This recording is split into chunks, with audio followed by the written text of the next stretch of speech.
નડિયાદમાં પણ ડ્રગ્સ ઘુસાડવાના રેકેટનો પર્દાફાશ થયો છે। આ નેટવર્કનો પર્દાફાશ થયો। ખેડા અને સેવાલિયા પોલીસે જોઈન્ટ ઓપરેશન બહાર પાડ્યું છે। બાતમીના આધારે પોલીસે બસ સ્ટેશન પાસે ચા પીવા ઉભેલા એક શખ્સને દબોચી લીધો। તલાશી લેતા તેની પાસેથી 150 ગ્રામ ડ્રગ્સનો જથ્થો ઝડપાયો છે। તેની અંદાજે કિંમત 15 લાખ રૂપિયાની આસપાસ છે। આરોપી મૂળ રાજસ્થાનનો રહેવાસી છે। પૂછપરછમાં તેણે કબૂલ્યું કે મધ્યપ્રદેશના એક શખ્સે ડ્રગ્સનો જથ્થો ગોંડલ પહોંચાડવા માટે આપ્યો હતો। ડ્રગ્સની હેરાફેરીમાં સંડોવાયેલા અન્ય શખ્સોની પોલીસ શોધખોળ કરી રહી છે।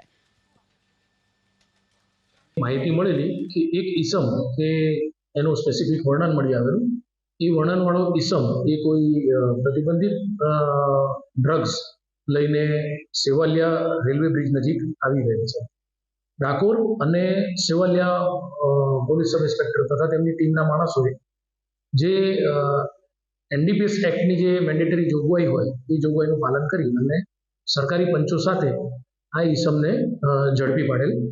જે ઈસમ પાસેથી 149 ગ્રામ જેવું એક શંકાસ્પદ પદાર્થ મળી આવેલ, જેને એફએસએલ અધિકારીની હાજરીમાં ચેક કરાવતા તે મેફેડ્રોન નામનું એક પ્રતિબંધિત ડ્રગ્સ હતું અને હાલ તેની વધુ તપાસ સર્કલ પોલીસના SOG police inspector Shri DN ચુડાસમાને સુપરત કરવામાં આવી।